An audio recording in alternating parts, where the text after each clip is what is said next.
بسم اللہ الرحمن الرحیم۔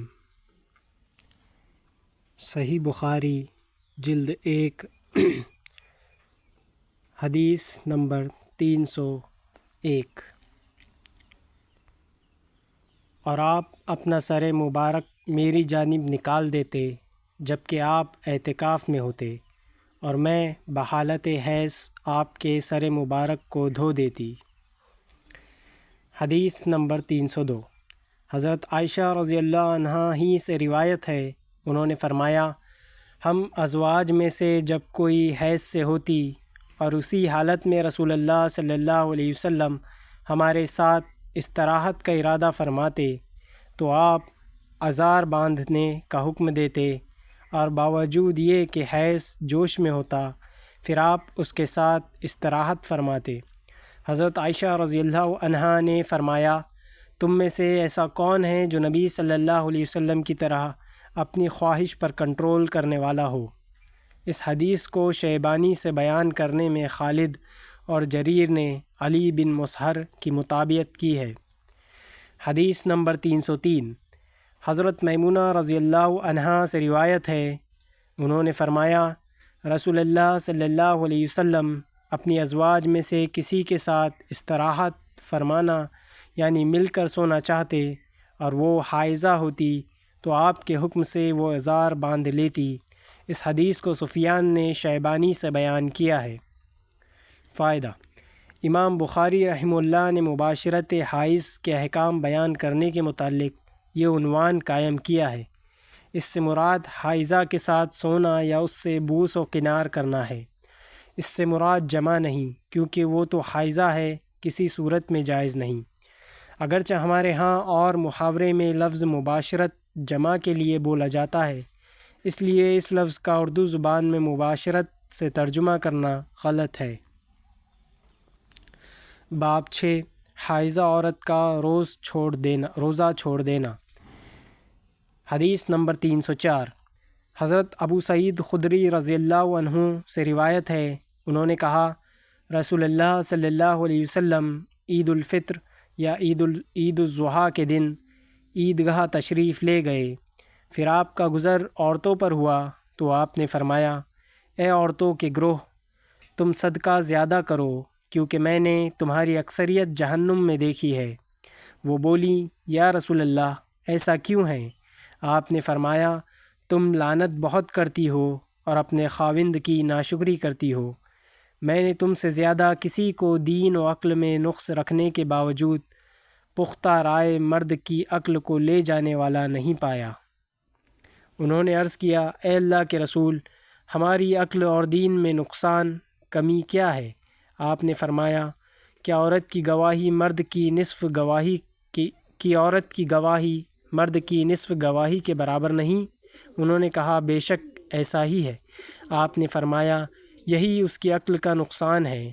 پھر آپ نے فرمایا، کیا یہ حقیقت نہیں کہ جب عورت کو حیض آتا ہے تو وہ نہ نماز پڑھتی ہے اور نہ روزہ رکھتی ہے؟ انہوں نے کہا، ہاں یہ تو ہے۔ آپ نے فرمایا، بس یہی عورت کے دین کا نقصان ہے۔ فائدہ: حیض و نفاس کی حالت میں فوت شدہ نمازیں ادا نہیں کی جاتی، جبکہ روزے بعد میں رکھے جاتے ہیں۔ اس کی مختلف توجیہات بیان کی گئی ہیں۔ شریعت کا حکم ہے اور اس کا اتباع ضروری ہے، خواہ اس کے فرق کا ادراک ہو یا نہ ہو۔ خود حضرت عائشہ رضی اللہ عنہا بیان کرتی ہیں کہ ہمیں قضائے صوم کا حکم دیا جاتا تھا، قضائے صلاۃ کے متعلق نہیں کہا جاتا تھا۔ صحیح مسلم الحیض حدیث 7763 335۔ نماز کا وجوب بار بار اور زیادہ ہوتا ہے۔ اتنی زیادہ نمازوں کی قضا میں خاصی دشواری کا سامنا کرنا پڑتا ہے، اس لیے معاف ہے۔ لیکن روزے میں ایسا نہیں ہوتا، وہ سال بھر میں چند ہی قضا ہوتے ہیں۔ فتح الباری 1/547۔ طہارت کے بعد وقتی نمازوں کے ساتھ حالت حیض و نفاس کی قضا نمازوں کی ادائیگی کا حکم بھی ہوتا تو عمل ڈبل ہو جاتا، اس کی ادائیگی میں خاصی دشواری کا سامنا کرنا پڑتا۔ البتہ روزے اس کے برعکس ہیں، 7 یا 8 روزے سال کے باقی 11 مہینوں میں بسہولت رکھے جا سکتے ہیں۔ واللہ عالم۔ باب 7 حائضہ کا طواف کعبہ کے سوا دیگر مناسک حج ادا کرنا۔ ابراہیم نخعی نے فرمایا، حائضہ عورت کے لیے آیت پڑھنے میں کوئی مذائقہ نہیں۔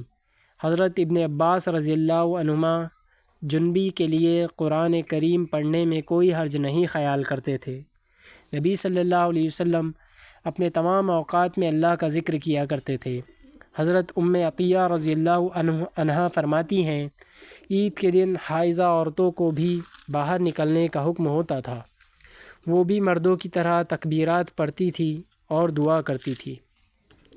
حضرت ابن عباس رضی اللہ عنہما نے فرمایا، انہیں حضرت ابو سفیان رضی اللہ عنہ نے بتایا کہ ہرکل نے نبی صلی اللہ علیہ وسلم کا نام مبارک طلب کیا اور اسے پڑھا۔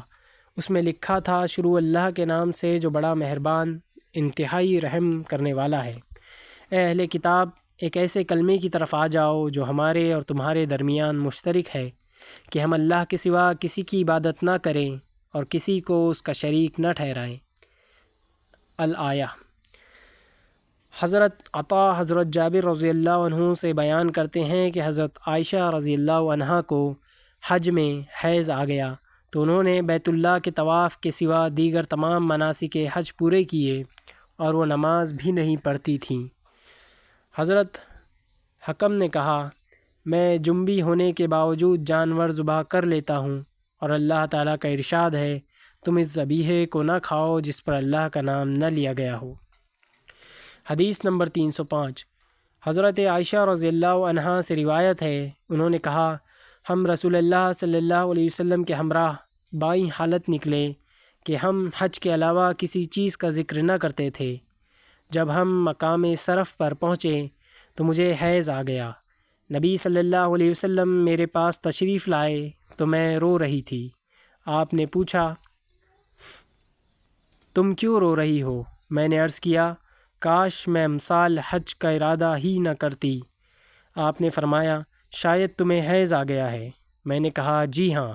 آپ نے فرمایا، اسے تو اللہ تعالیٰ نے تمام بنات آدم پر لکھ دیا ہے، اس لیے تم وہ تمام افعال کرتی رہو جو حاجی کرتا ہے، البتہ بیت اللہ کا طواف نہیں کرنا تاکہ تم پاک ہو جاؤ۔ باب 8 استحاضے کا بیان۔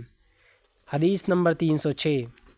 حضرت عائشہ رضی اللہ عنہا سے رسول اللہ سے روایت ہے، انہوں نے فرمایا، فاطمہ بنت ابی حبیش رضی اللہ عنہا نے رسول اللہ صلی اللہ علیہ وسلم سے عرض کیا، اے اللہ کے رسول، مجھے پاکی حاصل نہیں ہوتی، کیا میں نماز چھوڑ دوں؟ تو رسول اللہ صلی اللہ علیہ وسلم نے فرمایا، یہ ایک رگ کا خون ہے، حیض نہیں، لہٰذا جب حیض آئے تو نماز چھوڑ دو، اور جب حیض کے ایام گزر جائیں تو خود سے خون دھو ڈالو، یعنی غسل کرو اور نماز پڑھو۔ فائدہ: عورت کو حیض اور نفاس کے علاوہ آنے والے خون کو استحاضہ کہتے ہیں۔ استحاضے والی خاتون پاک عورت کے حکم میں ہے، صرف 3 احکام اس کے ساتھ خاص ہیں۔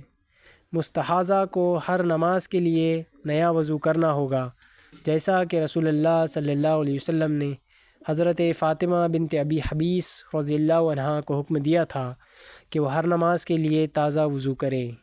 صحیح بخاری الوضو حدیث 228۔ اس کا مطلب یہ ہے کہ بروقت ادا کی جانے والی نماز کے لیے دخول وقت کے بعد وضو کیا جائے، اور جن نوافل کا وقت مقرر نہیں ہے انہیں ادا کرنے سے پہلے وضو کرنا ہوگا۔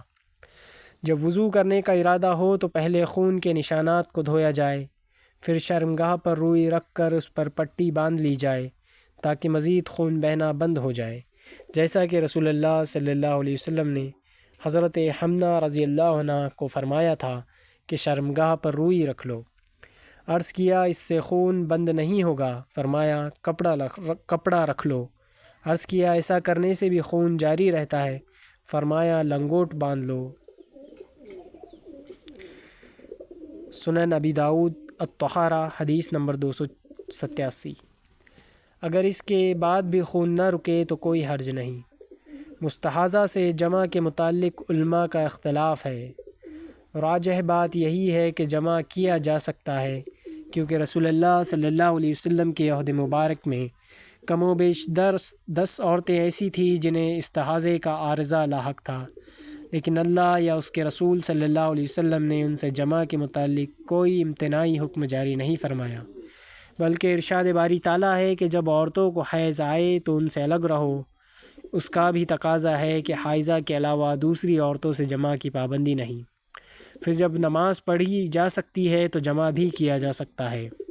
حائضہ سے جمع پر اسے قباس کرنا صحیح نہیں، کیونکہ ان دونوں کے احکام الگ الگ ہے، اس لیے کہ یہ قیاس ما الفارق ہوگا۔ نیز اس کے جواز سے متعلق حدیث میں وضاحت بھی موجود ہے۔ سنن ابی داؤد الطہارہ حدیث 309 310۔ باب 9 حیض کے خون کو دھونا۔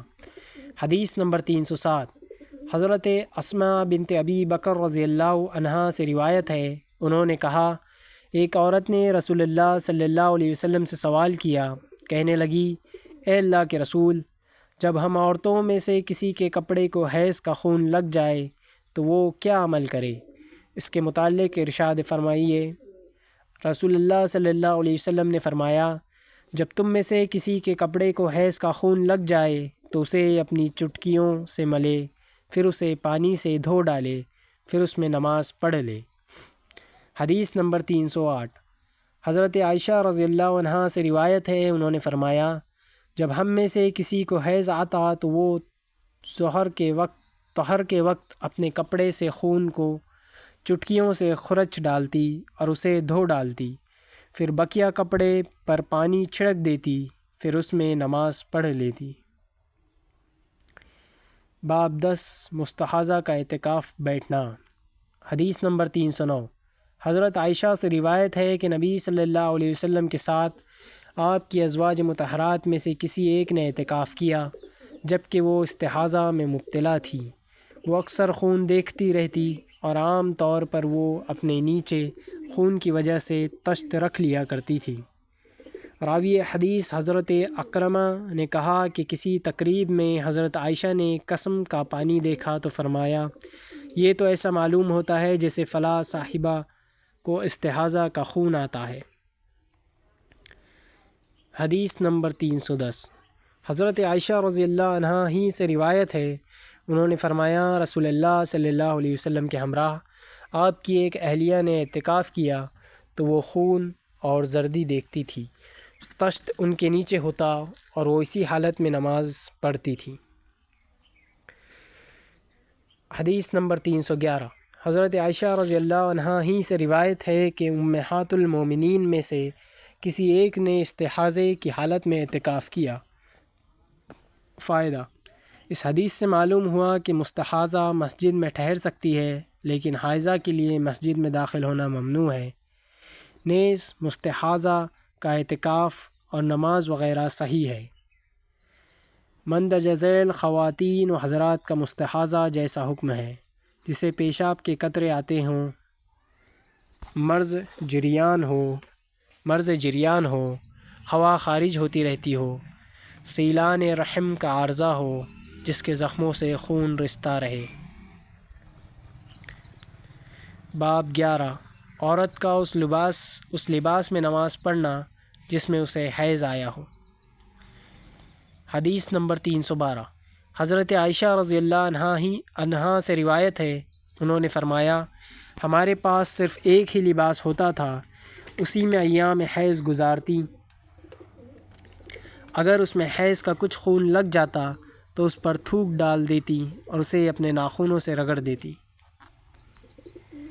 فائدہ: شاہ ولی اللہ محدث دہلوی شرح تراجم ابواب میں لکھتے ہیں کہ امام بخاری نے اس عنوان میں یہ ثابت کیا ہے کہ حائضہ عورت انہی کپڑوں میں نماز پڑھ سکتی ہے جن میں اس نے ایام حیض گزارے ہوں، اور اس مسئلے کی ضرورت اس لیے محسوس ہوئی کہ قبل از اسلام عورتیں ایام حیض میں استعمال شدہ کپڑوں کو طہر کے وقت تبدیل کرنا ضروری خیال کرتی تھی، لیکن شریعت نے بتلایا کہ جو کپڑا ایام حیض میں بدن پر تھا، اگر وہ خون سے آلودہ نہیں ہوا تو اسے دھونے کی ضرورت نہیں، بلکہ اسی میں نماز ادا کی جا سکتی ہے۔ اگر کہیں خون لگا ہو تو اس آلودہ حصے کو دھو لیا جائے، پھر اس میں نماز پڑھی جا سکتی ہے۔ ناخنوں سے رگڑنے کے بعد اسے پانی سے دھو لیتی تھی۔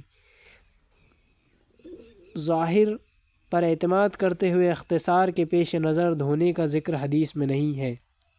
کپڑے کو دھونے کی وضاحت حدیث 308 میں گزر چکی ہے کہ جب ہم میں سے کسی کو حیض آتا تو وہ طہر کے وقت اپنے کپڑے سے خون کو خرچ ڈالتی اور اسے دھو دیتی، پھر باقی ماندہ کپڑے پر پانی بہا کر اس میں نماز پڑھ لیتی۔ باب 12 غسل حیض سے فراغت کے بعد عورت کا خوشبو استعمال کرنا۔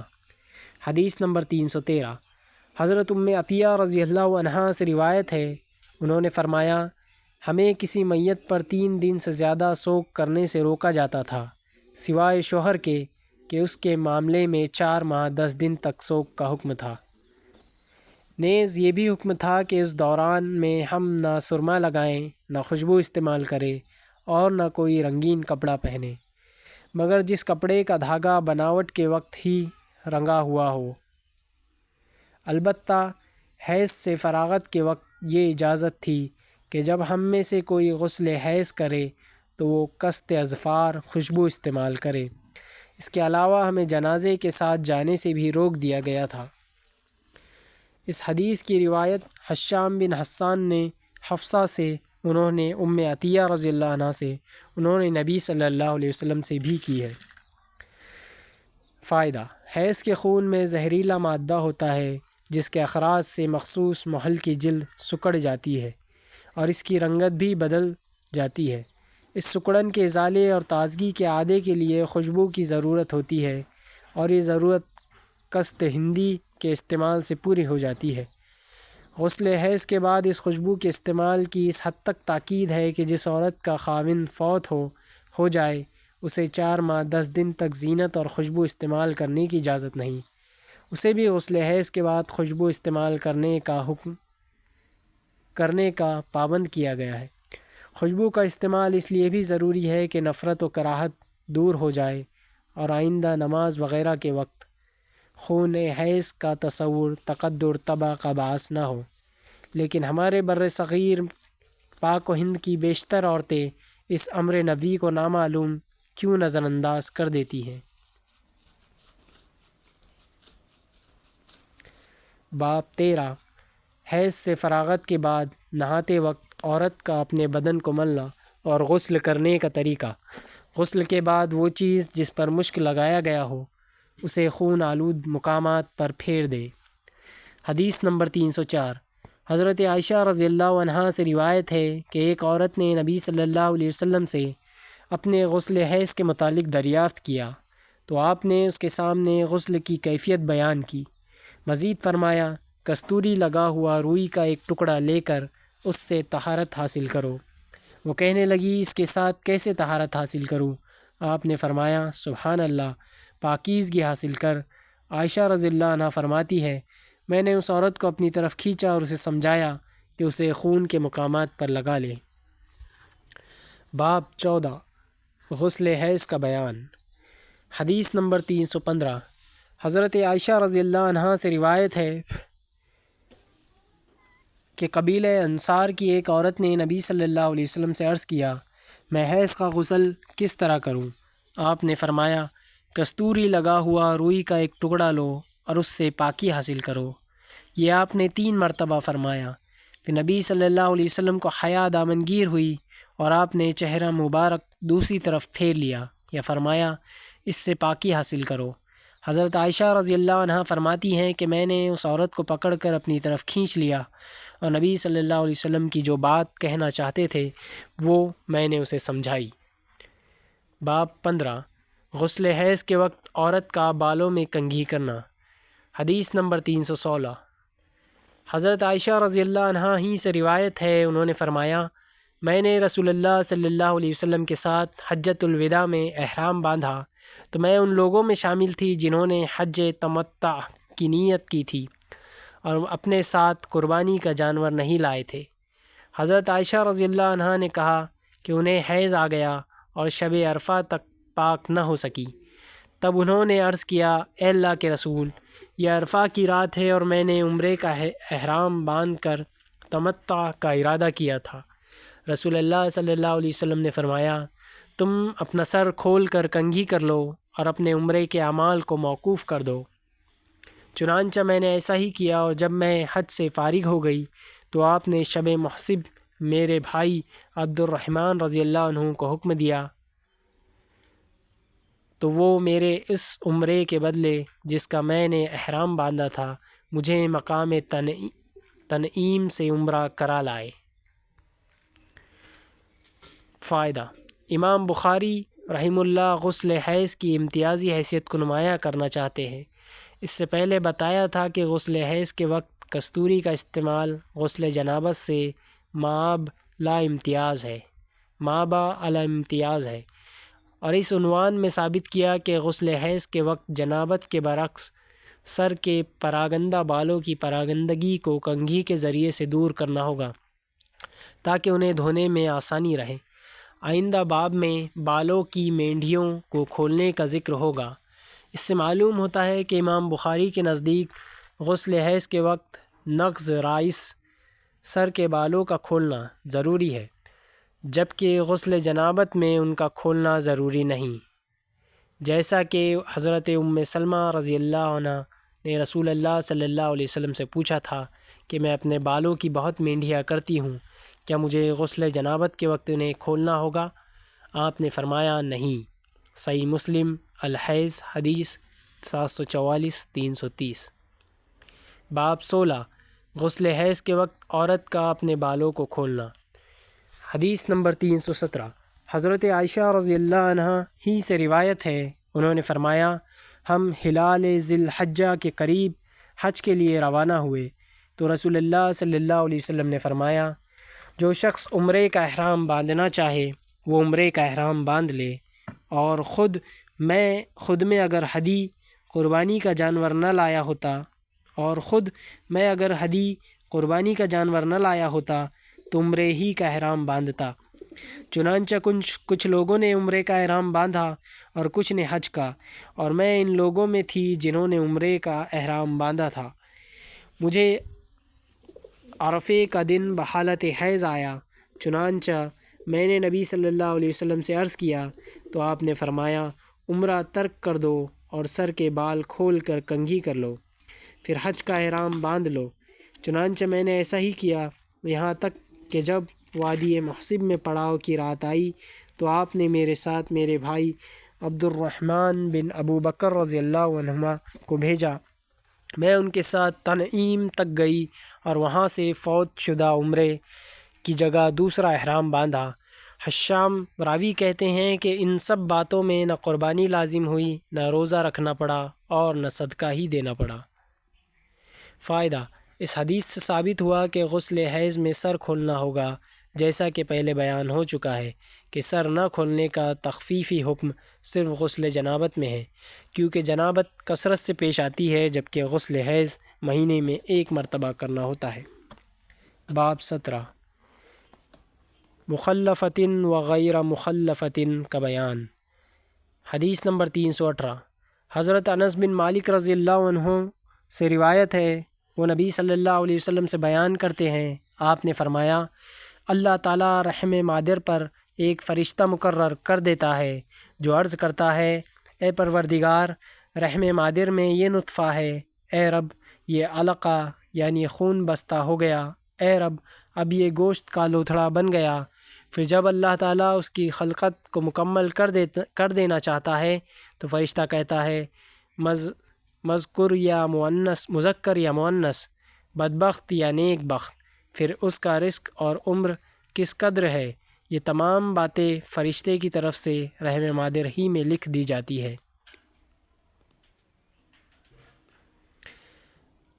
باب 18 حائضہ عورت حج اور عمرے کا احرام کس طرح باندھے۔ حدیث نمبر 319 حضرت عائشہ رضی اللہ عنہا سے روایت ہے، انہوں نے فرمایا، ہم نبی صلی اللہ علیہ وسلم کے ہمراہ حجۃ الوداع کے لیے روانہ ہوئے۔ ہم میں سے کسی نے عمرے کا احرام باندھا اور کسی نے حج کا۔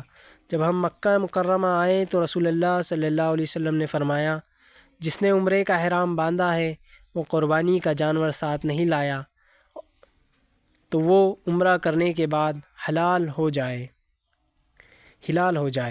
اور جس نے عمرے کا احرام باندھا ہے اور ہدی کا حلال ہو جائے اور جس نے عمرے کا احرام باندھا ہے اور ہدی کا جانور ساتھ لایا ہے تو وہ ہدی کی قربانی سے پہلے حلال نہیں ہوگا، اور جس نے صرف حج کا احرام باندھا ہے اسے اپنے حج کو پورا کرنا ہوگا۔ حضرت عائشہ رضی اللہ عنہا نے فرمایا، مجھے حیض آ گیا اور یوم عرفہ تک اسی حالت میں رہی۔ چونکہ میں نے صرف عمرے کا احرام باندھا تھا، اس لیے نبی صلی اللہ علیہ وسلم نے مجھے حکم دیا کہ میں اپنا سر کھول کر کنگھی کر لوں، پھر حج کا احرام باندھ لوں اور عمرے کو ترک کر دوں۔ میں نے ایسا ہی کیا تاکہ میں نے اپنا حج پورا کر لیا۔ پھر آپ صلی اللہ علیہ وسلم نے میرے ساتھ حضرت عبد الرحمن بن ابی بکر رضی اللہ عنہما کو روانہ کیا اور مجھ سے فرمایا کہ میں اپنے ترک کردہ عمرے کے بدلے تنعیم سے دوسرا عمرہ کروں۔ باب 19 حیض کی آمد اور ختم ہونے کا بیان۔ عورتیں حضرت عائشہ رضی اللہ عنہا کے پاس ڈبیا میں روئی بھیجتی جس میں زردی ہوتی تھی، تو حضرت عائشہ رضی اللہ عنہا ان سے فرماتی، جلدی نہ کرو تاکہ چونے کی طرح سفیدی دیکھو۔ اس سے مراد حیض کی پاکی ہوتی تھی۔ حضرت زید بن ثابت رضی اللہ عنہ کی بیٹی کو یہ بات معلوم ہوئی کہ عورتیں درمیانی رات چراغ منگوا کر طہر دیکھتی ہیں، تو انہوں نے فرمایا، پہلے عورتیں صحابیات ایسا نہ کرتی تھی اور انہوں نے اسے معیوب خیال کیا۔ حدیث نمبر 320۔ حضرت عائشہ رضی اللہ عنہا سے روایت ہے کہ فاطمہ بنت ابی حبیش رضی اللہ عنہا کو استحاضے کا عرضہ تھا۔ انہوں نے نبی صلی اللہ علیہ وسلم سے دریافت کیا تو آپ نے فرمایا، یہ حیض نہیں بلکہ رگ کا خون ہے، لہٰذا جب حیض کی آمد ہو تو نماز ترک کر دو، اور جب حیض ختم ہو جائے تو غسل کر کے نماز ادا کرو۔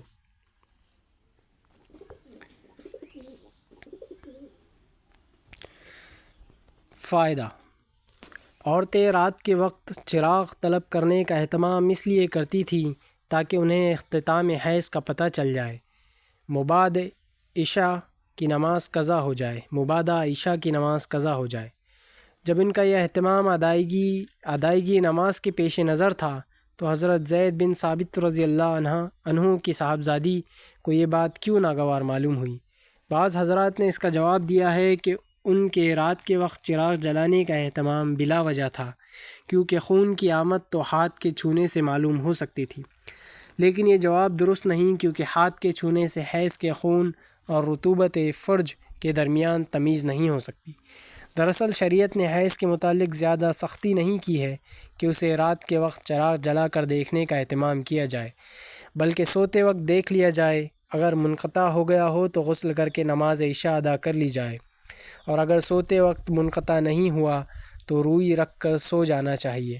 صبح اٹھ کر اگر روئی کو خون لگا دیکھے تو حیض جاری ہے، اس کے ذمے کچھ نہیں۔ اگر خون کا نشان وغیرہ نہیں ہے تو پھر غسل کر کے نماز فجر ادا کر لے۔ باب 20 حائضہ عورت کا نماز کی قضا ادا نہ کرنا۔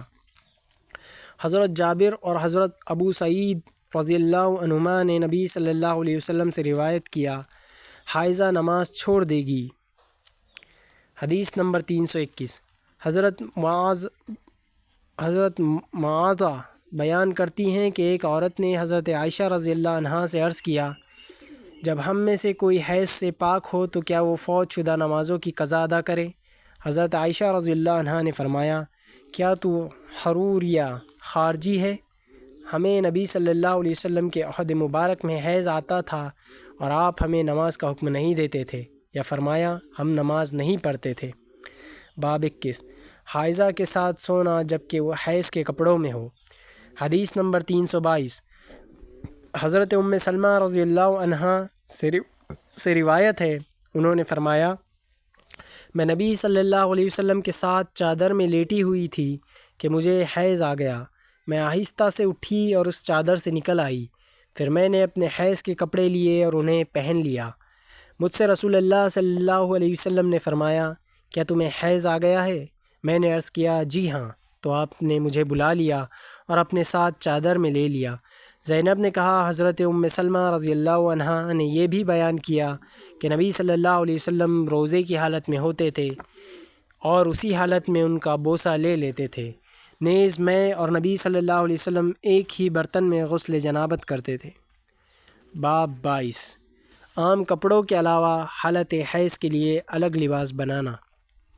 حدیث نمبر 323 حضرت سلمہ رضی اللہ عنہا ہی سے روایت ہے، وہ کہتی ہیں میں نبی صلی اللہ علیہ وسلم کے ہمراہ ایک چادر میں لیٹی ہوئی تھیں کہ مجھے حیض آ گیا۔ میں چپکے سے نکل آئی اور حیض کا لباس پہن لیا۔ آپ نے فرمایا کیا تجھے حیض آ گیا ہے؟ میں نے عرض کیا جی ہاں، تو آپ نے مجھے بلا لیا اور میں آپ کے ساتھ چادر میں لیٹ گئی۔ فائدہ: مقصد یہ ہے کہ اگر کوئی عورت ایام حیض کے لیے کوئی مخصوص لباس رکھتی ہے تو یہ عمل قابل اعتراض نہیں اور نہ اسے اسراف میں شامل کیا جا سکتا ہے جس کی شریعت میں ممانعت ہے۔ اسراف ممنوع یہ ہے کہ بے ضرورت یا محض فخر و مباحات کے لیے لباس میں تنوع اختیار کیا جائے۔ اگر گنجائش ہو تو ان دنوں الگ لباس کا اہتمام کرنا بہتر ہے۔ باب 23 حائضہ کا عیدین اور مسلمانوں کی دعاؤں میں شریک ہونا بشرطے کہ وہ عیدگاہ سے الگ رہیں۔ حدیث نمبر 324 حضرت حفصہ بنت سیرین سے روایت ہے، انہوں نے کہا ہم جوان لڑکیوں کو عید کے لیے باہر نکلنے سے منع کیا کرتی تھی۔ ایک عورت آئی اور بنی خلف کے محل میں اتری۔ اس نے اپنی بہن کے واسطے سے یہ حدیث سنائی اور اس کے بہنوئی نے نبی صلی اللہ علیہ وسلم کے ہمراہ 12 غزوات میں شرکت کی تھی اور خود ان کی بہن بھی اپنے شوہر کے ہمراہ 6 غزوات میں شرکت کر چکی تھی۔ اس بہن نے بتایا کہ ہم زخمیوں کی مرہم پٹی کیا کرتی تھی اور مریضوں کی تیمارداری بھی کرتی تھی۔ میری بہن نے ایک مرتبہ نبی صلی اللہ علیہ وسلم سے دریافت کیا اگر ہم میں سے کسی کے پاس بڑی چادر نہ ہو تو اس کی نماز عید کے لیے باہر نہ جانے میں کوئی حرج ہے؟ رسول اللہ صلی اللہ علیہ وسلم نے فرمایا اس کے ساتھی کو چاہیے کہ وہ اسے اپنی چادر کا کچھ حصہ پہنا دے تاکہ وہ مجالس خیر اور مسلمانوں کی دعاؤں میں شریک ہو۔ پھر جب عطیہ رضی اللہ عنہا آئیں تو میں نے ان سے دریافت کیا کیا آپ نے نبی صلی اللہ علیہ وسلم سے ایسا سنا ہے؟ انہوں نے فرمایا میرے ماں باپ آپ پر فدا ہوں۔ عطیہ جب بھی آپ کا ذکر کرتی میرے ماں باپ آپ پر فدا ہوں کہ الفاظ ضرور کہتی۔ ہاں میں نے آپ کو یہ فرماتے سنا ہے کہ جوان لڑکیاں پردہ نشین خواتین یا فرمایا پردہ نشین جوان لڑکیاں اور حیض والی عورتیں عیدگاہ جائیں اور مجالس خیر نیز مسلمانوں کی دعاؤں میں شریک ہوں، البتہ حائضہ عورتیں عیدگاہ سے الگ رہے۔ حفصہ بنت سیرین کہتی ہے میں نے حضرت عطیہ رضی اللہ عنہا سے دریافت کیا آیا حائضہ بھی شریک ہو سکتی ہے؟ انہوں نے فرمایا کیوں نہیں، کیا حائضہ عورتیں عرفہ میں فلاں جگہ نہیں جاتی؟ فائدہ: مقصد یہ ہے کہ حائضہ عورتیں عیدین میں شرکت کر سکتی ہیں، نیز ان کا مجالس خیر و برکت اور اجتماعات و دعوت و ارشاد میں جانا بھی درست ہے، لیکن ایک بات کا خیال رکھیں کہ حیض والی عورتیں عیدگاہ سے الگ رہیں۔ اس کی 2 وجہیں ہیں۔ ایک، ہنگامی طور پر عیدگاہ کو مسجد کا حکم دیا گیا ہے، اس لیے حائضہ عورت کو عیدگاہ میں جانے کی ممانعت ہے۔ جب اس نے نماز نہیں پڑھی تو نمازی عورتوں کے ساتھ گھلنے ملنے اور ان کے پاس بیٹھنے کی چندہ ضرورت نہیں۔ باب 24 اگر کسی عورت کو ایک ہی مہینے میں 3 بار حیض آ جائے۔ جب حیض آنے کا امکان ہو تو حیض اور حمل کے متعلق عورتوں کی تصدیق کی جائے گی، کیونکہ ارشاد باری تعالیٰ ہے ان عورتوں کے لیے جائز نہیں کہ جو کچھ اللہ تعالیٰ نے ان کے رحم میں پیدا کیا ہے وہ اسے چھپائیں۔ حضرت علی رضی اللہ عنہ اور قاضی شریح سے منقول ہے اگر عورت کے گھرانے کا کوئی دیندار فرد گواہی دے کہ اس عورت کو ایک مہینے میں 3 مرتبہ حیض آیا ہے تو اس کی تصدیق کی جائے گی۔ حضرت عطا نے کہا عورت کے حیض کے دن اتنے ہی ہوں گے جتنے پہلے ہوتے تھے۔ حضرت ابراہیم نخعی نے بھی یہی کہا ہے۔ حضرت عطا نے یہ بھی کہا حیض 1 دن سے 15 دن تک ہو سکتا ہے۔ حضرت معتمر بن سلیمان اپنے باپ سلیمان سے بیان کرتے ہیں، انہوں نے ابن سیرین سے ایک ایسی عورت کے متعلق دریافت کیا جو اپنی عادات کے مطابق حیض آ جانے کے بعد 5 دن تک خون دیکھتی ہے، تو انہوں نے جواب دیا، عورتیں اپنے معاملات کے متعلق زیادہ علم رکھتی ہیں۔ حدیث نمبر 325، حضرت عائشہ رضی اللہ عنہا سے روایت ہے، حضرت فاطمہ بنت ابی حبیش رضی اللہ عنہا نے نبی صلی اللہ علیہ وسلم سے پوچھا، مجھے استحاضے کا خون آتا ہے اور میں مدتوں پاک نہیں ہو سکتی، تو کیا میں نماز چھوڑ دیا کروں؟ آپ نے فرمایا، نہیں، یہ تو ایک رگ کا خون ہے، ہاں اتنے دن نماز چھوڑ دیا کرو جن میں اس بیماری سے قبل تمہیں حیض آیا کرتا تھا، اس کے بعد غسل کر کے نماز پڑھا کرو۔ فائدہ، حضرت عطا بن ابی رباح نے فرمایا کہ اگر مطلقہ عورت 1 ماہ میں 3 بار حیض گزر جانے کا دعویٰ کرتی ہے تو دیکھا جائے کہ طلاق سے قبل اس کی عادت کیا تھی۔ المصنف العبد الرزاق 6/311۔ اگر اسے 1 ماہ میں 3 مرتبہ حیض آنے کی عادت تھی تو اس کا دعویٰ تسلیم کیا جائے گا، بصورت دیگر یہ سمجھا جائے گا کہ یہ اپنے شوہر سے پیچھا چھڑانے کا دعویٰ کر رہی ہے اور اس کی تصدیق نہیں کی جائے گی، کیونکہ یہ اس بہانے خاوند کا حق کے رجوع باطل کر رہی ہے۔ باب 25، ایام حیض کے علاوہ زرد اور خاکستری رطوبت کا آنا۔ حدیث نمبر 326، حضرت ام عطیہ رضی اللہ عنہا سے روایت ہے، انہوں نے فرمایا، ہم زرد اور خاکستری رنگ کی رطوبت کو کوئی اہمیت نہیں دیتی تھی۔ فائدہ، ایام حیض کے علاوہ اگر زرد یا خاکستری رنگ کی رطوبت آئے تو اسے کوئی اہمیت نہ دی جائے، جیسے کہ حدیث ام عطیہ رضی اللہ عنہا میں ہے، اور اگر ایام حیض میں اس طرح کی رطوبت برآمد ہو تو اسے حیض شمار کیا جائے، جیسا کہ حضرت عائشہ رضی اللہ عنہ کی روایت سے معلوم ہوتا ہے۔ اس کے علاوہ حضرت ام عطیہ رضی اللہ عنہ کی روایت بائی الفاظ بھی مروی ہے کہ طہر کے بعد ہم زرد اور خاکستری رنگ کی رطوبت کو کچھ اہمیت نہ دیتی تھی۔ سنن ابی داؤد الطہارہ حدیث نمبر 307۔ باب 26، استحاضے کی رگ کا بیان۔ حدیث نمبر 327، حضرت عائشہ رضی اللہ عنہا زوجہ نبی صلی اللہ علیہ وسلم سے روایت ہے کہ حضرت ام حبیبہ رضی اللہ عنہا 7 سال تک مستحاضہ رہیں۔ انہوں نے اس کے متعلق رسول اللہ صلی اللہ علیہ وسلم سے دریافت کیا تو آپ نے انہیں غسل کرنے کا حکم دیا اور فرمایا، یہ رگ کا خون ہے۔ چنانچہ حضرت ام حبیبہ رضی اللہ عنہا ہر نماز کے لیے غسل کرتی تھی۔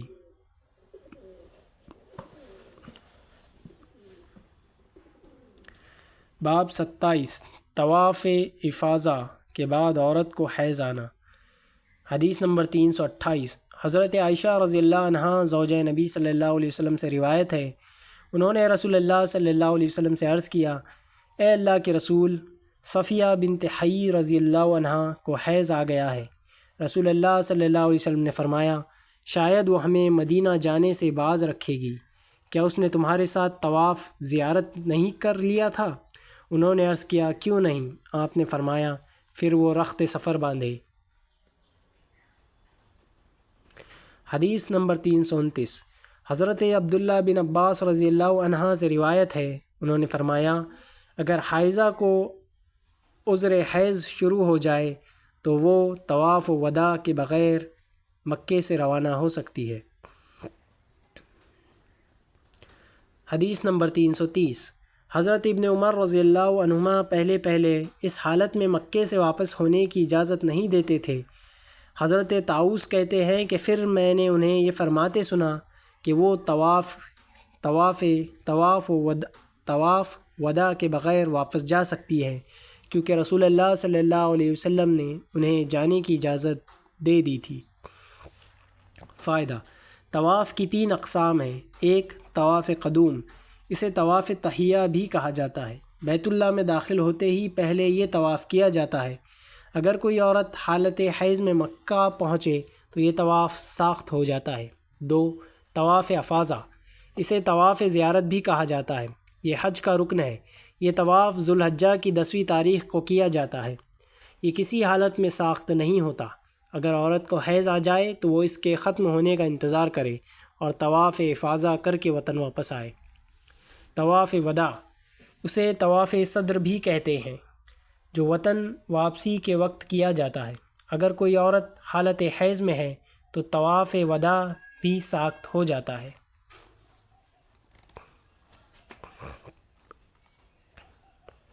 باب 28، جب مستحاضہ کو خون آنا بند ہو جائے۔ حضرت ابن عباس رضی اللہ عنہما فرماتے ہیں کہ مستحاضہ کا جب خون بند ہو جائے تو غسل کرے اور نماز پڑھے، اگرچہ یہ بندش تھوڑی دیر کے لیے ہو۔ جب وہ نماز پڑھ سکتی ہے جس کی اہمیت بہت زیادہ ہے تو اس کا شوہر بدرجہ اولا اس کے پاس آ سکتا ہے۔ حدیث نمبر 331، حضرت عائشہ رضی اللہ عنہا سے روایت ہے، انہوں نے کہا نبی صلی اللہ علیہ وسلم نے فاطمہ بنت ابی حبیش سے فرمایا، جب حیض کے ایام آئیں تو نماز چھوڑ دو، اور جب حیض کے ایام گزر جائیں تو خون کو دھو ڈالو اور نماز ادا کرو۔ فائدہ، علامہ سندھی نے عنوان کا مقصد بائیں الفاظ بیان کیا ہے کہ اس مقام پر طہر سے مراد خون حیض کا انقطاع ہے، مطلق خون کا بند ہونا مراد نہیں، کیونکہ کلام تو اس عورت سے متعلق ہے جو خون استحاضہ کی حالت سے دوچار ہو اور اس کا خون بند نہ ہو رہا ہو۔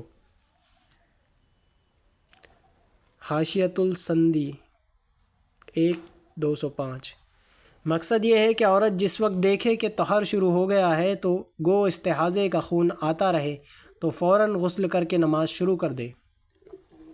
باب 29، نفاس والی عورت کا جنازہ اور اس کا طریقہ۔ حدیث نمبر 332، حضرت سمرہ بن جندب رضی اللہ عنہ سے روایت ہے کہ ایک عورت کا زچگی میں انتقال ہو گیا تو نبی صلی اللہ علیہ وسلم اس کی نماز جنازہ پڑھی اور جنازہ پڑھتے وقت اس کے درمیان کمر کے سامنے کھڑے ہوئے۔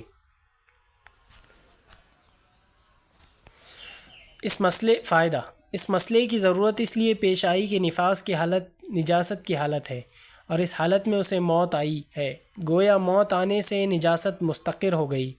اب سوال یہ ہے کہ نفاس کی حالت نجاست جب موت سے برقرار ہو گئی تو اس پر نماز جنازہ کی اجازت ہوگی۔ امام بخاری نے حدیث سے ثابت فرمایا کہ نفاس میں مرنے والی عورت کا جنازہ پڑھنا صحیح ہے۔ باب 30 بلا عنوان۔ حدیث نمبر 333، حضرت عبداللہ بن شداد رضی اللہ عنہ سے روایت ہے، وہ کہتے ہیں میں نے نبی صلی اللہ علیہ وسلم کی زوجہ محترمہ اور اپنی خالہ حضرت میمونہ رضی اللہ عنہا سے سنا کہ وہ حائضہ ہوتی اور نماز نہ پڑھتی تو بھی رسول اللہ صلی اللہ علیہ وسلم کی سجدہ گاہ کے پاس لیٹی رہتی۔ رسول اللہ صلی اللہ علیہ وسلم اپنی چھوٹی چٹائی پر نماز پڑھتے رہتے، جب سجدہ کرتے تو آپ کا کچھ کپڑا ان کے جسم سے لگ جاتا تھا۔ فائدہ، امام بخاری کا مطلب ہے کہ جس طرح نفاس والی عورت پر نماز جنازہ پڑھی جا سکتی ہے، اسی طرح اگر عورت دوران حیض میں فوت ہو جائے تو اس کا جنازہ بھی پڑھا جائے گا، کیونکہ حیض و نفاس دونوں کا ایک ہی حکم ہے۔ لہٰذا جس طرح نفاس والی عورت کا خون مرنے سے بند ہو جاتا ہے اور غسل دینے سے وہ پاک ہو جاتی ہے، اسی طرح حیض والی عورت کا خون بھی مرنے کے بعد بند ہو جاتا ہے اور غسل دینے سے وہ پاک ہو جائے گی اور اس کا جنازہ پڑھنے میں کوئی قباحت نہیں۔ اس حدیث سے مندرجہ ذیل احکام کا استنباط ہوتا ہے: 1، حائضہ نجس نہیں۔ اگر ایسا ہوتا تو رسول اللہ صلی اللہ علیہ وسلم دوران نماز میں اپنا کپڑا حضرت میمونہ رضی اللہ عنہا پر نہ گرنے دیتے۔ یہی حکم نفاس والی عورت کا ہے۔ 2، حائضہ نماز تو نہیں پڑھتی، البتہ نمازی کے آگے اپنا بستر بچھا کر لیٹ سکتی ہے۔ 3، حائضہ عورت کے پاس نماز پڑھنے میں کوئی قباحت نہیں، اسی طرح اس کے بستر کی طرف منہ کر کے نماز پڑھنا جبکہ وہ بستر جہت قبلہ میں ہو بھی جائز ہے۔ 4، کھجور کے پتوں سے بنی ہوئی چٹائی پر نماز پڑھنا تواضع کی علامت ہے۔ عمدۃ القاری 3/184۔ بسم اللہ الرحمن الرحیم۔ 7 کتاب التیمم۔ تیمم سے متعلق احکام و مسائل۔ ارشاد باری تعالیٰ ہے، اور اگر تم مریض ہو یا سفر میں ہو یا تم میں سے کوئی شخص رفع حاجت کر کے آئے یا تم نے عورتوں سے مباشرت کی ہو پھر تمہیں پانی نہ ملے تو پاک مٹی سے تیمم کر لو۔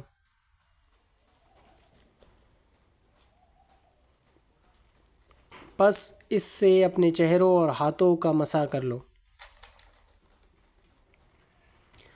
حدیث نمبر باب 1 بلا عنوان۔ حدیث نمبر 334۔ نبی صلی اللہ علیہ وسلم کی زوجہ محترمہ حضرت عائشہ رضی اللہ عنہا سے روایت ہے، انہوں نے فرمایا، ہم ایک سفر میں رسول اللہ صلی اللہ علیہ وسلم کے ساتھ نکلے۔ جب ہم بیدہ یا ذات الحبیش پہنچے تو میرا ہار ٹوٹ کر گر گیا۔ رسول اللہ صلی اللہ علیہ وسلم نے اس کی تلاش کے لیے قیام فرمایا تو دوسرے لوگ بھی آپ کے ہمراہ ٹھہر گئے، مگر وہاں کہیں پانی نہ تھا۔ لوگ حضرت ابوبکر صدیق رضی اللہ عنہ کے پاس آئے اور کہنے لگے، آپ نہیں دیکھتے کہ عائشہ رضی اللہ عنہا نے کیا کیا؟ رسول اللہ صلی اللہ علیہ وسلم اور سب لوگوں کو ٹھہرا لیا اور یہاں پانی بھی نہیں ملتا اور نہ ان کے پاس پانی ہی ہے۔ یہ سن کر حضرت ابوبکر صدیق رضی اللہ عنہ آئے۔ اس وقت رسول اللہ صلی اللہ علیہ وسلم میری ران پر سر رکھے محو استراحت تھے۔ صدیق اکبر رضی اللہ عنہ کہنے لگے، تم نے رسول اللہ صلی اللہ علیہ وسلم اور سب لوگوں کو یہاں ٹھہرا لیا، حالانکہ یہاں پانی نہیں ہے اور نہ ہی لوگوں کے پاس ہے۔ حضرت عائشہ رضی اللہ عنہ فرماتی ہیں، ابوبکر صدیق رضی اللہ عنہ مجھ پر ناراض ہوئے اور جو اللہ کو منظور تھا برا بھلا کہا، نیز میری کوکھ میں ہاتھ سے کچوکا لگانے لگے، لیکن میں نے حرکت اس لیے نہ کی کہ میری ران پر رسول اللہ صلی اللہ علیہ وسلم کا سر مبارک تھا۔ صبح کے وقت اس بے آب مقام پر رسول اللہ صلی اللہ علیہ وسلم بیدار ہوئے تو اللہ تعالیٰ نے آیت تیمم نازل فرمائی۔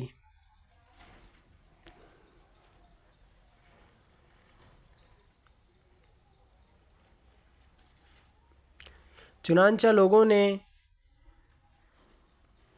تیمم کر لیا۔ اس وقت حضرت اسید بن حضیر رضی اللہ عنہ بولے، اے آل ابوبکر، یہ کوئی تمہاری پہلی برکت نہیں۔ حضرت عائشہ رضی اللہ عنہ فرماتی ہیں، جس اونٹ پر میں سوار تھی ہم نے اسے اٹھایا تو اس کے نیچے سے ہار مل گیا۔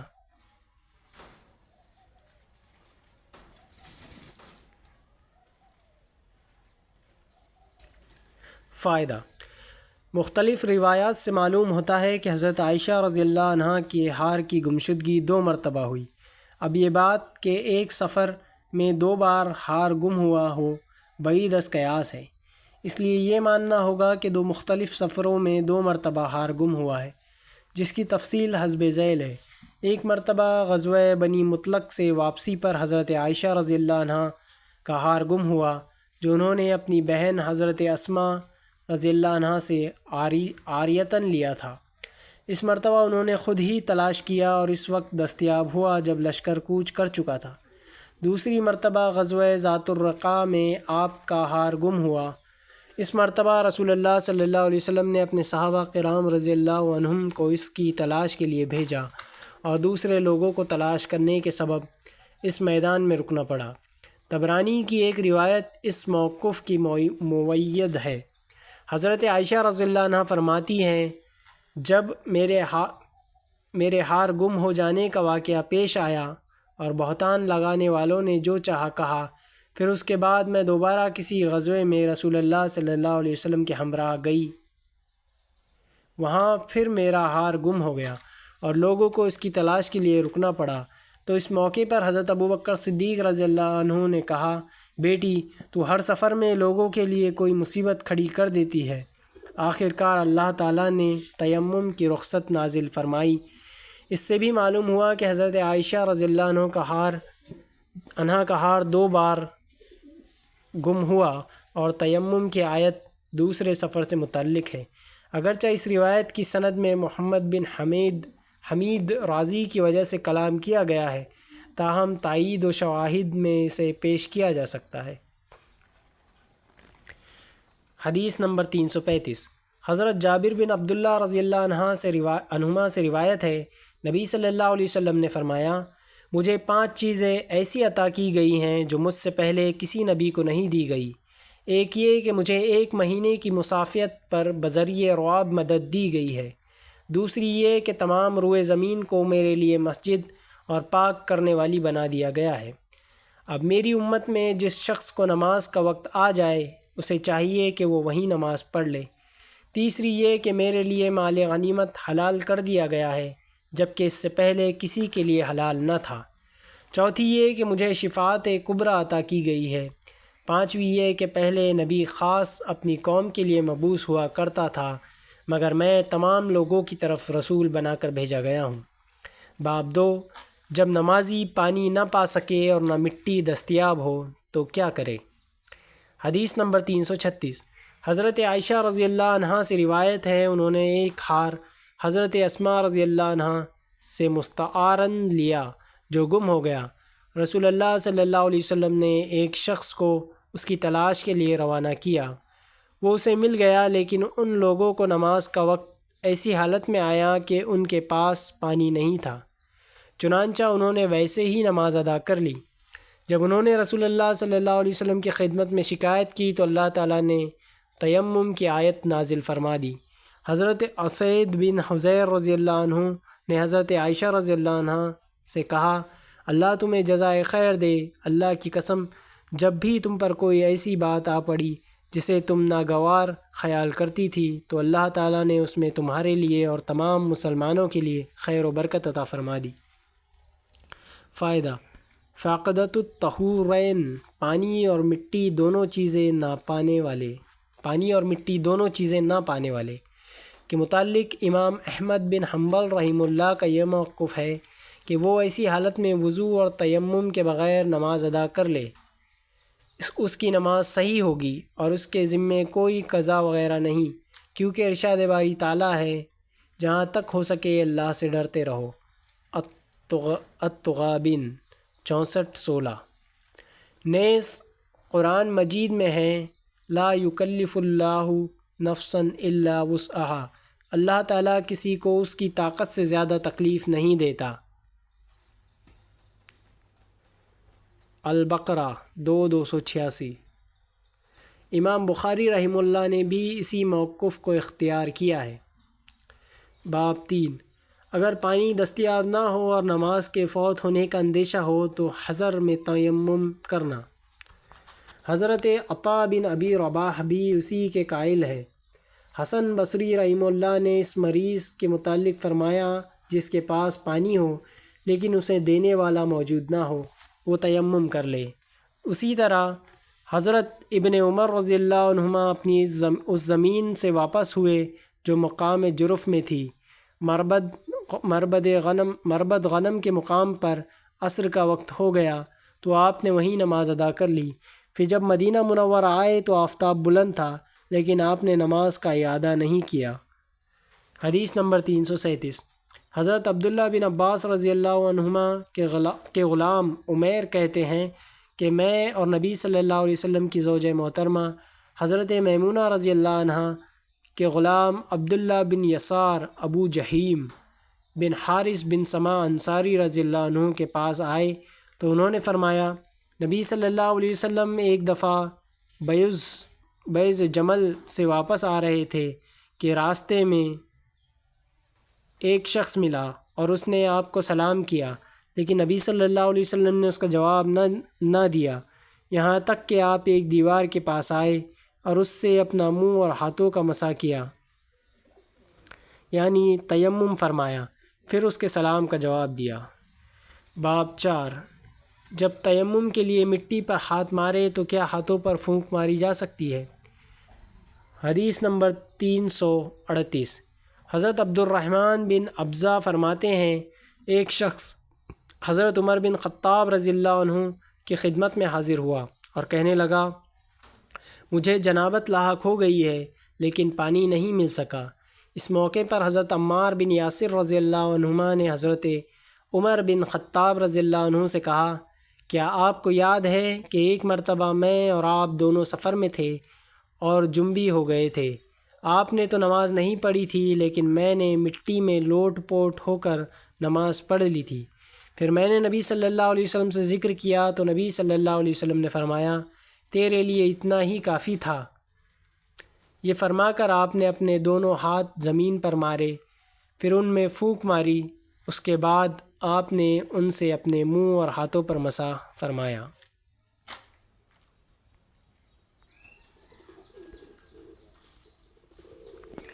باب 5 تیمم صرف چہرے اور دونوں ہتھیلیوں کے لیے ہے۔ حدیث نمبر 339، حضرت عبد الرحمن بن ابزہ رضی اللہ عنہ سے روایت ہے کہ حضرت عمار بن یاسر رضی اللہ عنہ نے تیمم کے متعلق یہ سب واقعہ بیان کیا۔ پہلی روایت کی طرف اشارہ ہے، اور شعبہ ایک راوی نے اپنے دونوں ہاتھوں کو زمین پر مارا، پھر دونوں ہاتھ اپنے منہ کے قریب کیے، پھر اپنے منہ اور دونوں ہتھیلیوں پر مسح کیا۔ نظر بن شمیل کی روایت کے مطابق حضرت عبد الرحمن بن ابزہ رضی اللہ عنہ کہتے ہیں، حضرت عمار بن یاسر رضی اللہ عنہ نے فرمایا، پاک مٹی مسلمان کا وضو ہے، پانی کی جگہ وہ مسلمان کو کافی ہوتی ہے، یعنی جب پانی دستیاب نہ ہو۔ حدیث نمبر 340، حضرت عبد الرحمن بن ابزہ رضی اللہ عنہ سے روایت ہے، وہ حضرت عمر رضی اللہ عنہ کے پاس موجود تھے جب ان سے حضرت عمار رضی اللہ عنہ نے کہا، ہم دونوں ایک چھوٹے لشکر میں تھے کہ دونوں کو جنابت لاحق ہو گئی۔ مزید کہا، رسول اللہ صلی اللہ علیہ وسلم نے اپنے دونوں ہاتھوں پر اتنی زور سے پھونک ماری کہ اس میں قدر لعاب دہن بھی شامل ہو گیا۔ حدیث نمبر 341، حضرت عبد الرحمن بن ابزہ رضی اللہ عنہ سے روایت ہے، حضرت عمار رضی اللہ عنہ نے حضرت عمر رضی اللہ عنہ سے کہا، میں مٹی میں لوٹ پوٹ ہوا، پھر نبی صلی اللہ علیہ وسلم کی خدمت میں حاضر ہوا تو آپ نے فرمایا، تجھے اپنے منہ اور دونوں ہتھیلیوں پر مسح کرنا ہی کافی تھا۔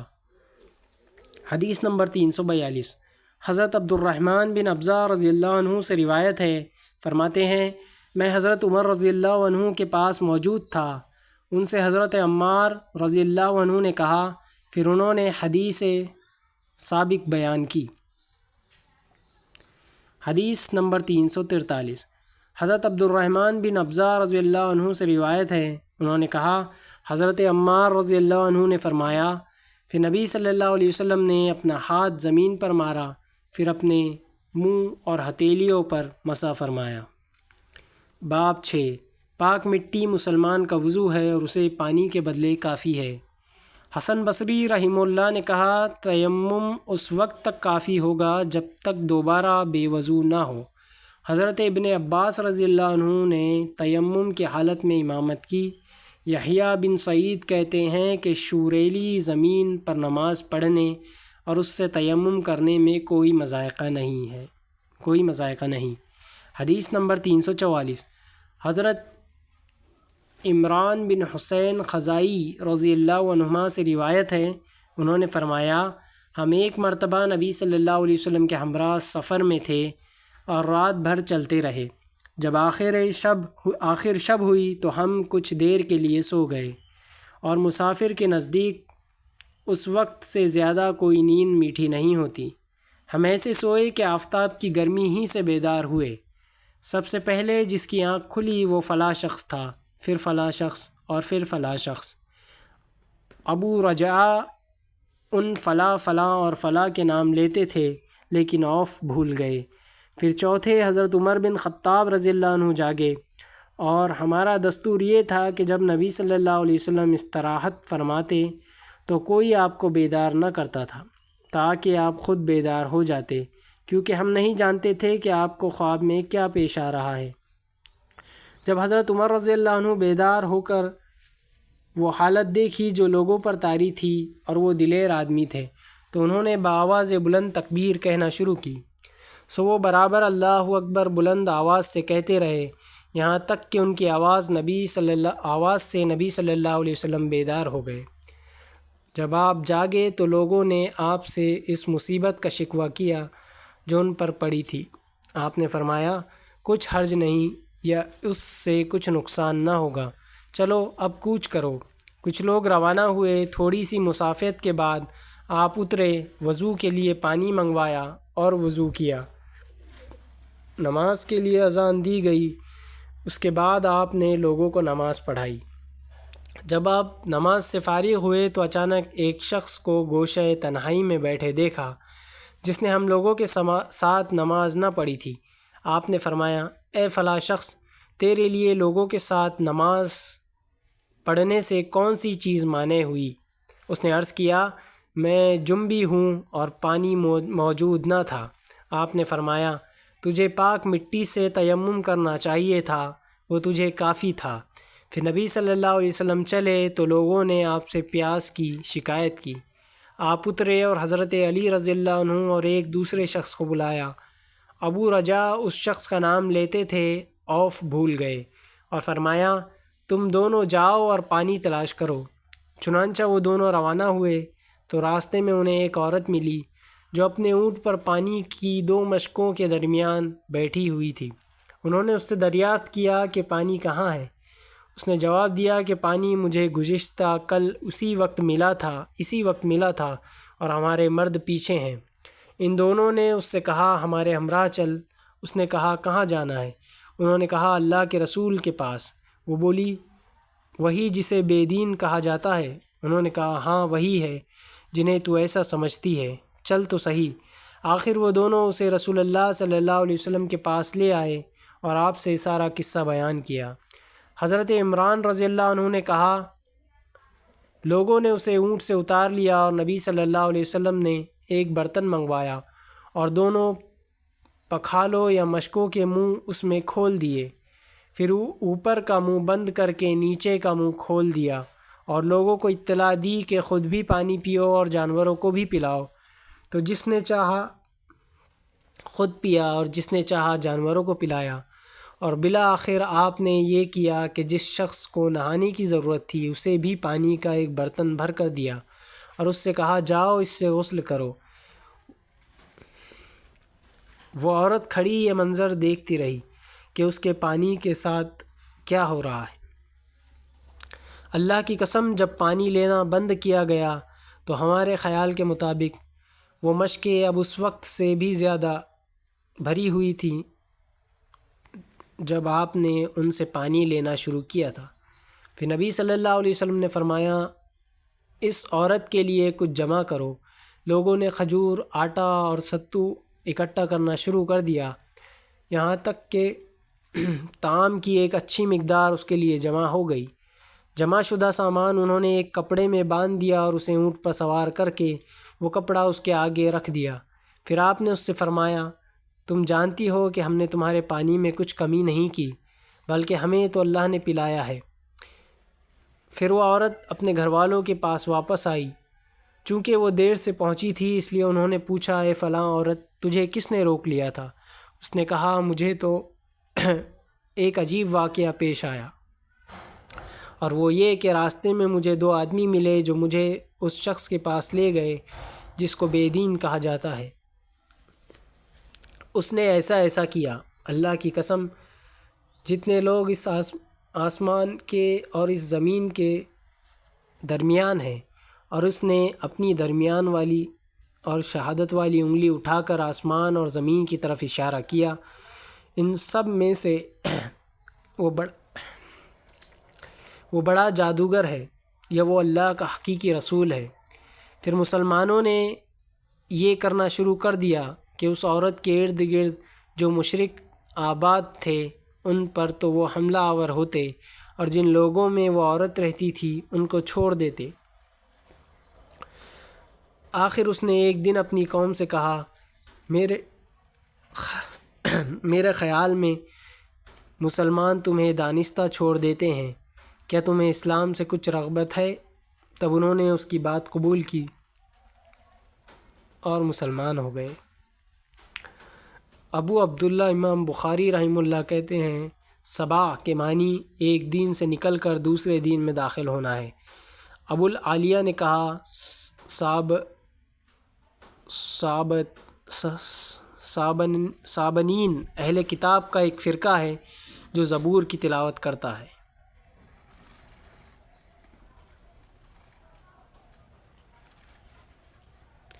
باب 7، جب جنبی اپنے متعلق بیماری، موت یا پیاس کا اندیشہ رکھتا ہو تو اسے تیمم کرنے کی اجازت ہے۔ حضرت عمر بن العاص رضی اللہ عنہ کے متعلق مروی ہے کہ انہیں سردی کی رات میں جنابت لاحق ہو گئی تو انہوں نے تیمم کیا اور یہ آیت پڑھی، اپنی جانوں کو قتل نہ کرو، بلا شبہ اللہ تعالیٰ تمہارے ساتھ بہت مہربان ہے۔ جب نبی صلی اللہ علیہ وسلم سے اس کا تذکرہ کیا گیا تو آپ نے انہیں کوئی سرزنش نہیں فرمائی۔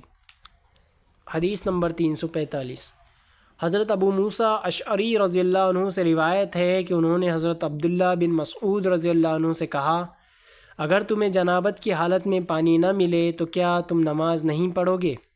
حضرت ابن مسعود رضی اللہ عنہ نے جواب دیا، اگر میں اس معاملے میں رخصت دے دوں تو پھر یہ ہوگا کہ جب کبھی کسی کو سردی کا احساس ہوگا تو یہی کرے گا، یعنی تیمم کر کے نماز پڑھ لے گا۔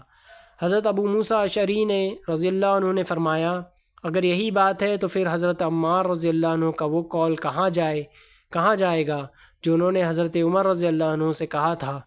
حضرت ابن مسعود رضی اللہ عنہ نے جواب دیا، میں تو یہ سمجھتا ہوں کہ خود حضرت عمر رضی اللہ عنہ کو حضرت عمار رضی اللہ عنہ کے قول پر اطمینان نہیں ہوا تھا۔ حدیث نمبر 346، حضرت شقیق بن سلمہ سے روایت ہے، انہوں نے کہا، میں حضرت عبداللہ بن مسعود رضی اللہ عنہ اور حضرت ابو موسیٰ اشعری رضی اللہ عنہ کے پاس تھا، جب حضرت ابو موسیٰ نے حضرت ابن مسعود سے کہا، اے ابو عبد الرحمن، آپ کی کیا رائے ہے اگر کسی کو جنابت لاحق ہو جائے اور اسے پانی نہ ملے تو وہ کیا کرے؟ حضرت عبداللہ بن مسعود رضی اللہ عنہ نے جواب دیا، جب تک پانی نہ ملے وہ نماز نہ پڑھے۔ حضرت ابو موسیٰ اشعری رضی اللہ عنہ نے کہا، آپ حضرت عمار رضی اللہ عنہ کے اس قول کی کیا تعویل کریں گے جب نبی صلی اللہ علیہ وسلم نے ان سے فرمایا تھا، تمہیں چہرے اور ہاتھوں کا مسح کافی تھا؟ حضرت عبداللہ بن مسعود رضی اللہ عنہ نے جواب دیا، کیا تم نہیں جانتے کہ حضرت عمر رضی اللہ عنہ کو حضرت عمار رضی اللہ عنہ کی اس روایت سے اطمینان نہیں ہوا تھا؟ حضرت ابو موسیٰ اشعری نے فرمایا، حضرت عمار رضی اللہ عنہ کی روایت کو جاننے دیجیے، قرآن مجید میں جو آیت تیمم ہے اس کا کیا جواب ہے؟ اس پر حضرت ابن مسعود رضی اللہ عنہ لاجواب ہو گئے، فرمانے لگے، اگر ہم نے لوگوں کو اس کے متعلق رعایت دے دی تو عجب نہیں کہ جب کسی کو پانی ٹھنڈا محسوس ہوگا تو وہ اسے استعمال کرنے کے بجائے تیمم کر لیا کرے گا۔ راوی حدیث حضرت عامش کہتے ہیں، میں نے اپنے شیخ ابو وائل شقیق بن سلمہ سے کہا، حضرت ابن مسعود رضی اللہ عنہ اسی وجہ سے تیمم کی اجازت نہیں دیتے تھے۔ ابو وائل نے جواب دیا، ہاں ایسا ہی ہے۔ فائدہ: امام بخاری رحمہ اللہ کا مقصد یہ ہے کہ جس طرح پانی نہ ملنے کی صورت میں وضو اور غسل کی جگہ تیمم کیا جا سکتا ہے، اسی طرح اگر پانی صرف اتنا ہے جس سے پیاس بجھائی جا سکے تو ایسے حالت میں بھی تیمم کیا جا سکتا ہے، اور اگر پانی زیادہ ہے جو وضو یا غسل کے لیے کافی ہو سکتا ہے لیکن اس کے استعمال سے کسی بیماری یا موت کا اندیشہ ہو تو بھی تیمم کرنے میں کوئی حرج نہیں۔ باب 8، تیمم میں صرف ایک ضرب ہے۔ حدیث نمبر 343، حضرت شقیق بن سلمہ سے روایت ہے، انہوں نے کہا، میں حضرت عبداللہ بن مسعود اور حضرت ابو موسیٰ اشعری رضی اللہ عنہما کے پاس بیٹھا تھا۔ حضرت ابو موسیٰ اشعری رضی اللہ عنہ نے حضرت عبداللہ بن مسعود رضی اللہ عنہ سے کہا، اگر کسی کو جنابت لاحق ہو جائے اور اسے 1 ماہ تک پانی نہ ملے تو کیا وہ تیمم نہ کر لے اور نماز پڑھے؟ حضرت ابن مسعود رضی اللہ عنہ نے فرمایا، نہیں، خواہ اسے 1 ماہ تک پانی نہ ملے۔ حضرت ابو موسیٰ اشعری رضی اللہ عنہ نے فرمایا، آپ سورہ مائدہ کی اس آیت کے متعلق کیا کہیں گے؟ اگر تمہیں پانی نہ ملے تو پاک مٹی سے تیمم کر لو۔ حضرت عبداللہ بن مسعود رضی اللہ عنہ نے فرمایا، اگر اس بارے میں لوگوں کو رخصت دی جائے تو اندیشہ ہے کہ لوگوں کو جب پانی ٹھنڈا محسوس ہوگا تو وہ پاک مٹی سے تیمم کر لیا کریں گے۔ حضرت ابو موسیٰ اشعری کہتے ہیں، میں نے حضرت ابن مسعود سے کہا، آپ اس رخصت کو اس مصلحت کے پیش نظر ناپسندیدہ قرار دیتے ہیں؟ حضرت ابن مسعود نے جواب دیا، جی ہاں۔ حضرت ابو موسیٰ اشعری نے کہا کیا آپ نے وہ بات نہیں سنی جو حضرت عمار رضی اللہ عنہ نے حضرت عمر رضی اللہ عنہ سے کہی تھی کہ مجھے رسول اللہ صلی اللہ علیہ وسلم نے کسی کام پر بھیجا تھا، مجھے وہاں جنابت لاحق ہو گئی اور پانی نہ مل سکا تو میں نے چوپائی کی طرح زمین پر لوٹ پوٹ لگائی اور نماز پڑھ لی تھی۔ پھر جب میں نے نبی صلی اللہ علیہ وسلم کے حضور عرض کیا تو آپ نے فرمایا تمہیں صرف اس طرح کر لینا کافی تھا۔ پھر آپ نے ایک بار زمین پر ہاتھ مارا، اس سے غبار کو جھاڑا، اس کے بعد اپنے ہاتھ کی پشت کا بائیں ہاتھ سے مسح فرمایا، یا اپنے بائیں ہاتھ کی پشت کا اپنے ہاتھ سے مسح فرمایا، پھر ان سے اپنے چہرے پر مسح کیا۔ حضرت عبداللہ بن مسعود رضی اللہ عنہ نے فرمایا کیا تمہیں معلوم نہیں کہ حضرت عمر رضی اللہ عنہ حضرت عمار کے قول سے مطمئن نہیں ہوئے تھے؟ حضرت یعلا بن عبید نے حضرت عامش سے، انہوں نے شقیق سے قدر اضافے کے ساتھ روایت کو بیان کیا ہے۔ شقیق نے کہا میں عبداللہ بن مسعود اور ابو موسیٰ اشعری کے ہمراہ تھا تو حضرت ابو موسیٰ نے کہا کیا تم نے وہ بات نہیں سنی جو حضرت عمار رضی اللہ عنہ نے حضرت عمر رضی اللہ عنہ سے کہی تھی کہ رسول اللہ صلی اللہ علیہ وسلم نے مجھے اور آپ کو کہیں باہر بھیجا تھا، اس دوران میں مجھے جنابت لاحق ہو گئی تو میں نے مٹی میں لوٹ لگائی، پھر ہم رسول اللہ کی خدمت میں حاضر ہوئے اور صورت حال سے آپ کو آگاہ کیا تو آپ نے فرمایا تمہیں صرف اس طرح کر لینا کافی تھا۔ اس کے بعد آپ نے اپنے منہ اور ہاتھوں کا ایک ہی مرتبہ مسح فرمایا۔ فائدہ: امام ترمذی رحمہ اللہ فرماتے ہیں کہ رسول اللہ صلی اللہ علیہ وسلم کے صحابہ کرام رضی اللہ عنہم میں سے ایک کا یہی قول ہے کہ تیمم میں چہرے اور ہتھیلیوں کے لیے ایک ہی ضرب ہے۔ ان میں حضرت علی، حضرت عمار اور حضرت ابن عباس رضی اللہ عنہم ہے۔ پھر تابعین میں سے حضرت شعبی، حضرت عطا اور مکحول وغیرہ نے بھی یہی کہا ہے۔ اسی طرح ائمہ میں سے امام احمد بن حنبل اور امام اسحاق بن راہویہ کا بھی یہی موقف ہے، جبکہ کچھ اہل علم کہتے ہیں کہ تیمم میں ایک ضرب چہرے کے لیے اور دوسری ضرب ہاتھوں سے کوہنیوں تک کے لیے ہے۔ ان میں حضرت ابن عمر اور حضرت جابر رضی اللہ عنہم ہے۔ حضرت ابراہیم نخعی، حسن بصری اور سفیان ثوری کا بھی یہی موقف ہے۔ ائمہ میں سے امام مالک اور امام عبداللہ بن مبارک اور امام شافعی نے اسی موقف کو اپنایا ہے۔ امام بخاری رحمہ اللہ اس مسئلے میں امام احمد بن حنبل کی تائید میں ہیں کہ ایک ہی بار زمین پر ہاتھ مارا جائے، پھر چہرے اور ہتھیلیوں کا مسح کر لیا جائے۔ اگرچہ اس روایت میں اختصار ہے کہ دائیں ہاتھ کی پشت پر بایاں ہاتھ پھیرا یا بائیں ہاتھ کی پشت پر دائیں ہاتھ سے مسح کیا، یعنی اس روایت میں صرف ہاتھ کی پشت کا ذکر ہے، باطن کف یعنی ہاتھ کے اندر کی جانب مسح کا ذکر نہیں ہے۔ تاہم دیگر روایات میں اس کی وضاحت ہے۔ ابو داؤد میں ہے کہ رسول اللہ صلی اللہ علیہ وسلم نے زمین پر ہاتھ مارا، پھر اسے جھاڑا، پھر بائیں سے دائیں اور دائیں سے بائیں کا یعنی ہتھیلیوں کا مسح کیا، اس کے بعد چہرے کا مسح کیا۔ سنن ابی داؤد الطہارہ حدیث 321۔ حافظ ابن حجر رحمہ اللہ نے علامہ اسماعیل کے حوالے سے جو روایت نقل کی ہے وہ بہت ہی واضح ہے۔ رسول اللہ صلی اللہ علیہ وسلم نے حضرت عمار رضی اللہ عنہ سے فرمایا تجھے اتنا ہی کافی تھا کہ اپنے دونوں ہاتھ زمین پر مارتا، پھر انہیں جھاڑتا، پھر دائیں ہاتھ سے بائیں ہاتھ کا اور بائیں ہاتھ سے دائیں ہاتھ کا مسح کرتا، اس کے بعد اپنے چہرے کا مسح کرتا۔ فتح الباری 1/595۔ باب 9 بلا عنوان۔ حدیث نمبر 348۔ حضرت عمران بن حسین خزائی رضی اللہ عنہما سے روایت ہے کہ رسول اللہ صلی اللہ علیہ وسلم نے ایک شخص کو دیکھا جو الگ کھڑا تھا اور اس نے لوگوں کے ساتھ نماز نہیں پڑھی تھی۔ آپ نے فرمایا اے فلاں، تجھے لوگوں کے ساتھ نماز ادا کرنے میں کون سا عذر مانع تھا؟ اس نے کہا اللہ کے رسول، مجھے جنابت لاحق ہو گئی ہے اور میرے پاس پانی نہیں۔ آپ نے فرمایا تو مٹی استعمال کر لیتا، وہ تیری ضرورت کے لیے کافی تھی۔ بسم اللہ الرحمن الرحیم۔ 8 کتاب الصلاۃ، نماز سے متعلق احکام و مسائل۔ باب 1 شب معراج میں نماز کس طرح فرض کی گئی۔ حضرت ابن عباس رضی اللہ عنہما نے کہا، مجھ سے حضرت ابو سفیان بن حرب رضی اللہ عنہ نے ہرکل کی حدیث ذکر کرتے ہوئے بیان کیا کہ وہ یعنی نبی صلی اللہ علیہ وسلم ہمیں نماز، صدقہ اور پرہیزگاری کا حکم دیتے ہیں۔ حدیث نمبر 349۔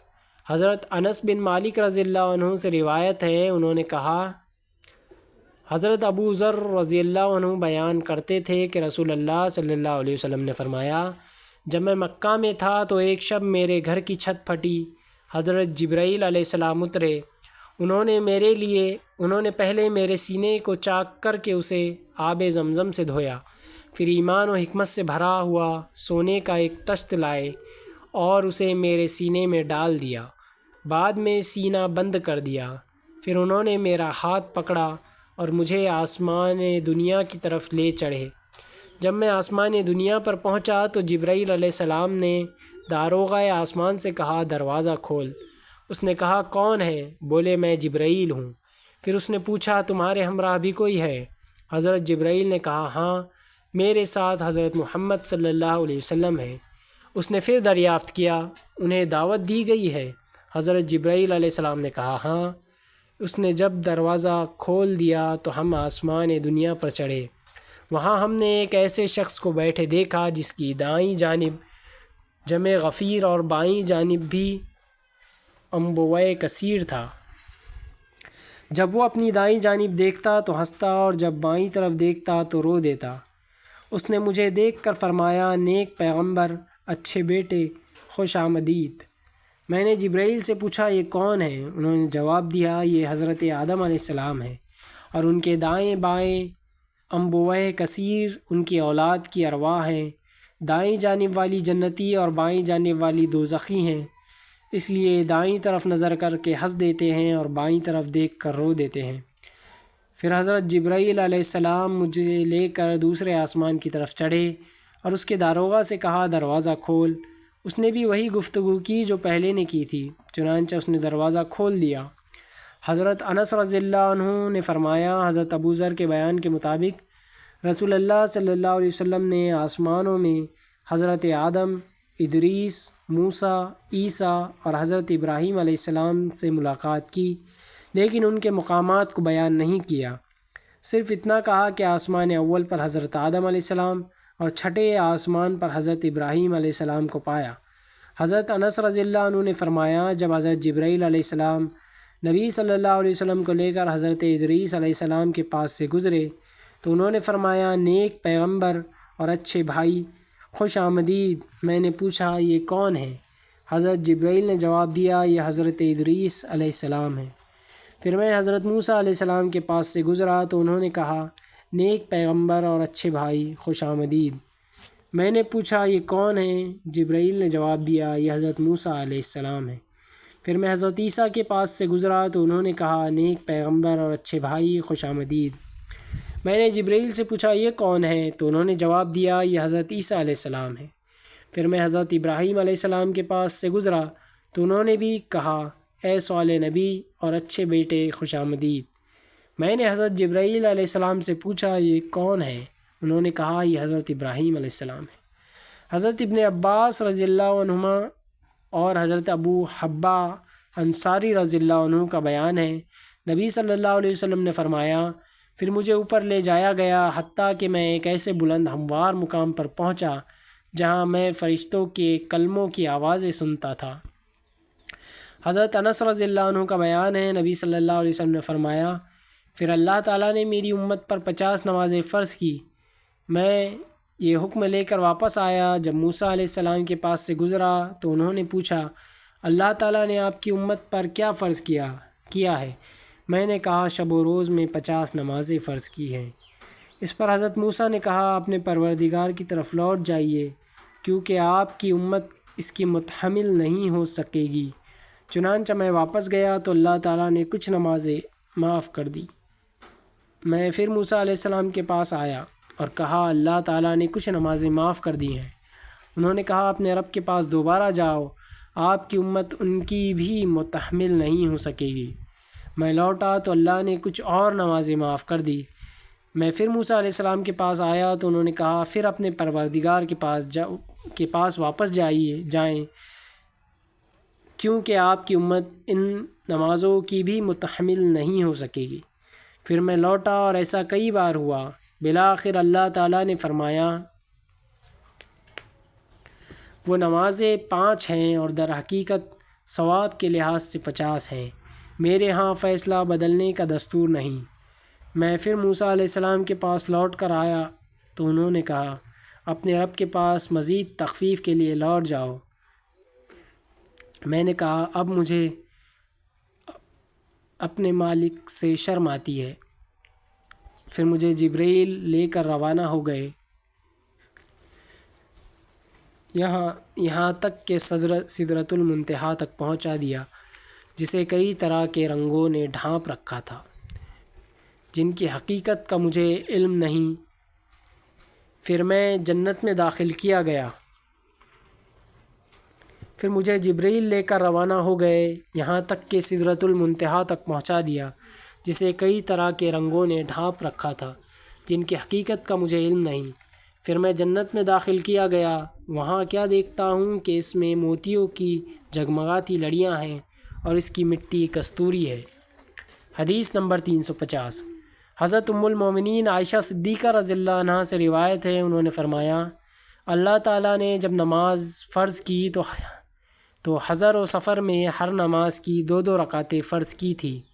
پھر نماز سفر اپنی اصلی حالت میں قائم رکھی گئی اور حضر کی نماز میں اضافہ کر دیا گیا۔